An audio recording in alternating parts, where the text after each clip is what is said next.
Renungan Pagi, Christ Triumphant atau Kristus yang Menang oleh Ellen G. White, 28 Juli 2025.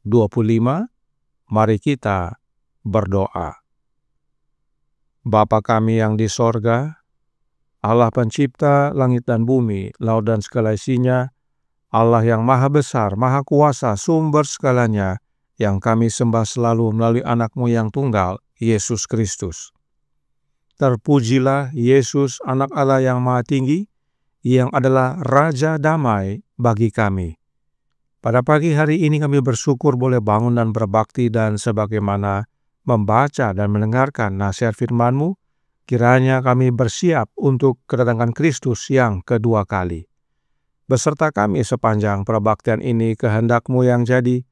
Ampun kami akan dosa dan salah, karena kami berdoa hanya dalam nama anak Allah yang tunggal, Yesus Kristus, yang adalah Tuhan dan Juru Selamat kami.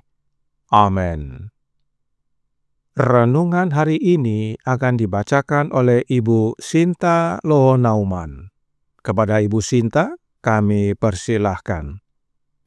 Terima kasih, selamat pagi. Bacaan renungan kita pada pagi ini, Senin 28 Juli 2025, berjudul Siapkah kita untuk kedatangan Kristus kembali? Ayat inti terdapat dalam Yohanes 1 ayat 10. Ia telah ada di dalam dunia, dan dunia dijadikan olehnya, tetapi dunia tidak mengenalnya. Semua yang dapat ditanggung dunia dari penebus mereka adalah beberapa tahun saat ia bersama mereka di bumi, dan mereka ingin menyingkirkannya segera setelah misinya dimulai. Pertanyaan yang harus dijawab oleh setiap orang dari kita adalah, apakah saya siap untuk kedatangan Anak Manusia? Jika engkau telah menerima Juru Selamat-Mu dengan iman yang hidup, jika engkau telah bertobat dari dosa-dosamu, maka engkau berada dalam posisi diterima oleh Allah. Sehingga jika Kristus datang, engkau akan bertemu dengannya dalam damai. Mari kita perhatikan langkah-langkah yang harus diambil Anak Manusia untuk melaksanakan rencana keselamatan. Ia turun dari tahta kerajaan, menanggalkan jubah kerajaannya, menutupi keilahiannya dengan kemanusiaan, dan setuju untuk datang ke dunia ini. Dunia ini, di sini, akan menjadi medan pertempuran di mana Kristus dan setan, penguasa bumi ini, akan terlibat dalam konflik. Dan pertanyaan yang harus dijawab adalah, bagaimana Allah dapat bersikap adil dan setia pada hukumnya, namun tetap membenarkan orang berdosa? Ini hanya dapat dilakukan melalui pengorbanan anak Allah. Sulit untuk mencabut setan dari kasih sayang para malaikat di sorga. Ia mengambil posisi bahwa hukum Allah bertentangan dengan kecerdasan surgawi. Dan peperangan serta pertentangan antara Kristus dan setan dimulai di sorga dan terus berlangsung di bumi hingga saat ini. Pertentangan antara Kristus dan setan disaksikan bukan hanya oleh kecerdasan surgawi, tetapi juga oleh semua dunia yang telah diciptakan Allah. Disinilah muncul kuasa yang mengklaim memiliki hak untuk mengubah waktu dan hukum. Itu adalah manusia berdosa. Tetapi, apakah ia memiliki kuasa untuk mengubah waktu dan hukum? Tidak, karena hukum Allah tertulis di loh batu, diukir dengan jarinya sendiri, dan ditempatkan di bait Allah di sorga. Standar moral yang agung itu akan menjadi kriteria yang akan menghakimi setiap makhluk di muka bumi ini, baik yang mati maupun yang hidup. Kristus pergi ke padang gurun pencobaan untuk menanggung pencobaan yang paling berat. Ia dicobai dalam segala hal sebagaimana Adam dicobai, dan ia melewati tempat di mana Adam tersandung dan jatuh. Kristus sekarang harus berdiri di tempat Adam berdiri, menanggung kemanusiaan dan menang atas nama ras di mana Adam jatuh. Dan Kristus bertahan dalam ujian pada setiap hal. Ia bertahan pada hal selera, ia dicobai pada hal ambisi dan kesombongan, dan ia mengalahkan musuh pada hal-hal ini. Juru selamat dunia menang dan memperoleh kemenangan pada setiap hal. Dikutip dari manuskrip 11 tahun 1886. Demikian bacaan renungan kita pada pagi ini.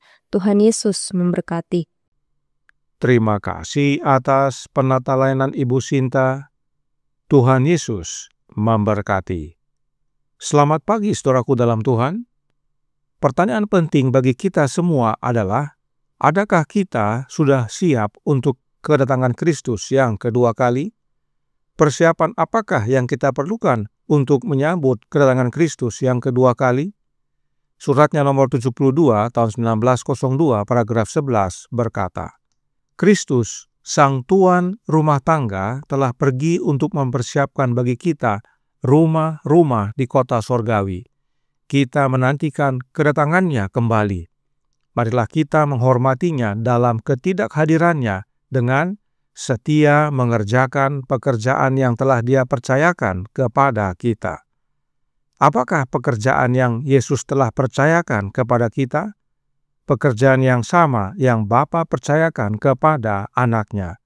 Lukas 4 ayat 18-19 berkata, Roh Tuhan ada padaku, oleh sebab Ia telah mengurapi aku untuk menyampaikan kabar baik kepada orang-orang miskin, dan Ia telah mengutus aku untuk memberitakan pembebasan kepada orang-orang tawanan dan penglihatan bagi orang-orang buta, untuk membebaskan orang-orang yang tertindas, untuk memberitakan tahun rahmat Tuhan telah datang. Roh Bapanya ada dalam Yesus, dan oleh sebab itu Yesus mengerjakan pekerjaan yang Bapanya perintahkan kepadanya. Hal yang sama bila kita menerima rohnya Yesus. Maka pekerjaan yang Yesus perintahkan yang kita kerjakan, yang mana serupa dengan yang Bapa perintahkan. Roh Nubuat berkata dalam suratnya nomor 18, tahun 1890 paragraf 2. Ia berkata, yaitu Yesus berkata, Roh Tuhan ada padaku, oleh sebab Ia telah mengurapi aku untuk menyampaikan kabar baik kepada orang-orang miskin, dan Ia telah mengutus aku untuk memberitakan pembebasan kepada orang-orang tawanan dan penglihatan bagi orang-orang buta, untuk membebaskan orang-orang yang tertindas, untuk memberitakan tahun rahmat Tuhan telah datang. Lukas 4 ayat 18 dan 19. Karena kami adalah kawan sekerja Allah, kamu adalah ladang Allah, bangunan Allah. 1 Korintus 3 ayat 9. Kita harus meneruskan pekerjaan yang dipercayakan kepada kita oleh Sang Guru. Jelas, pekerjaan yang harus kita kerjakan sementara kita bersiap menyambut kedatangan Kristus yang kedua kali adalah pekerjaan yang sama yang Yesus kerjakan di dunia ini. Pekerjaan yang Yesus terima dari Bapanya, itulah yang kita kerjakan sekarang ini. Itu sebabnya dalam menantikan kedatangan Kristus yang kedua kali, kita harus berjaga dan bekerja. Roh Nubuat berkata dalam suratnya nomor 72 tahun 1902 paragraf 11. Menunggu, berjaga, bekerja, kita harus mempersiapkan diri untuk kedatangannya kembali. Jika kita setia, jika kita melayaninya dengan sepenuh hati, Dia akan menerima kita dengan kata-kata penuh kasih karunia. Mari, hai kamu yang diberkati oleh Bapa-Ku, terimalah kerajaan yang telah disediakan bagimu sejak dunia dijadikan. Matius 25 ayat 34. Banyak yang hanya menunggu dan berjaga, tetapi tidak bekerja.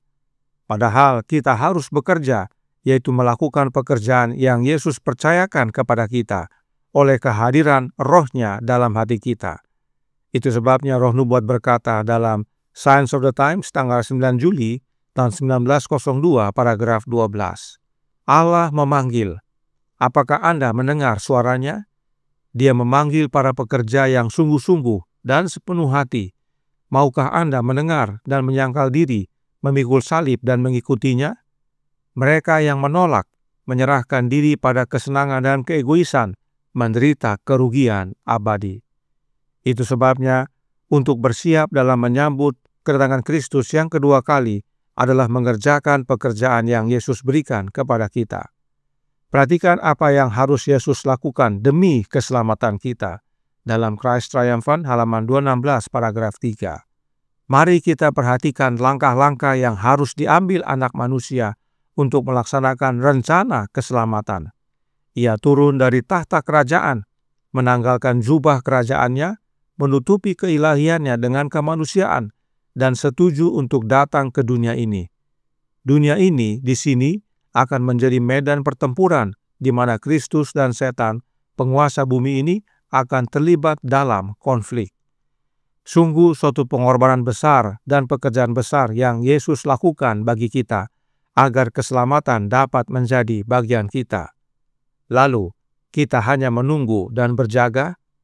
Tentu tidak. Kita perlu bekerja sebagaimana Yesus bekerja. Dan satu lagi persiapan kita. Renungan hari ini berkata dalam Christ Triumphant halaman 216 paragraf 2. Pertanyaan yang harus dijawab oleh setiap orang dari kita adalah, apakah saya siap untuk kedatangan Anak Manusia? Jika engkau telah menerima juru selamatmu dengan iman yang hidup, jika engkau telah bertobat dari dosa-dosamu, maka engkau berada dalam posisi diterima oleh Allah, sehingga jika Kristus datang, engkau akan bertemu dengannya dalam damai. Sekarang, apakah iman yang hidup itu? Testimonies for the Church, volume 5, halaman 228, paragraf 3, menjawab.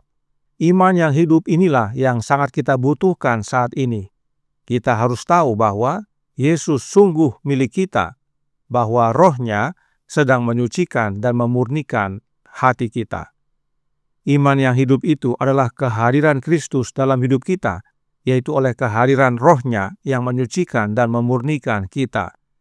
Itulah wujud kita bertobat dari segala dosa-dosa kita.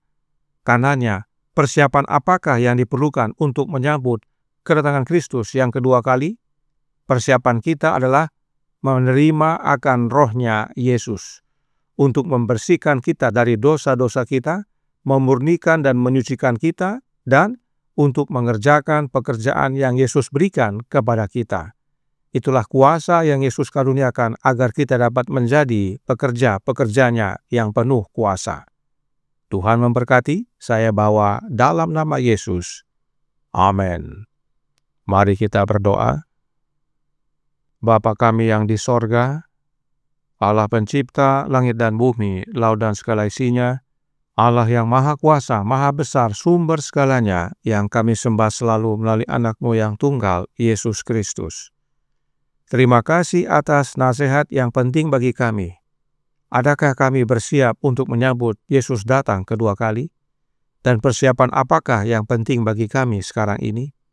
Ya Tuhan, penting bagi kami untuk berjaga, bersedia, namun terlebih lagi kami harus bekerja. Demikian juga kami harus menilik akan kehidupan kami. Adakah kami sudah mengakui segala dosa-dosa kami? Karenanya tolong kami ya Bapa. Karuniakanlah Roh Anak-Mu dalam hidup ini, sebab hanya dengan kehadiran Kristus dalam hati kami, itulah iman yang hidup, yang memurnikan dan menyucikan hati kami, yang memampukan kami menjadi pekerja-pekerja yang penuh kuasa, untuk mengerjakan pekerjaan yang Yesus percayakan bagi kami, sementara kami berjaga dan bersedia. Beserta kami sepanjang hari ini kehendak-Mu yang jadi, ampun kami akan dosa dan salah, karena kami berdoa hanya dalam nama Anak Allah yang tunggal, Yesus Kristus, yang adalah Tuhan dan Juru Selamat kami. Amin.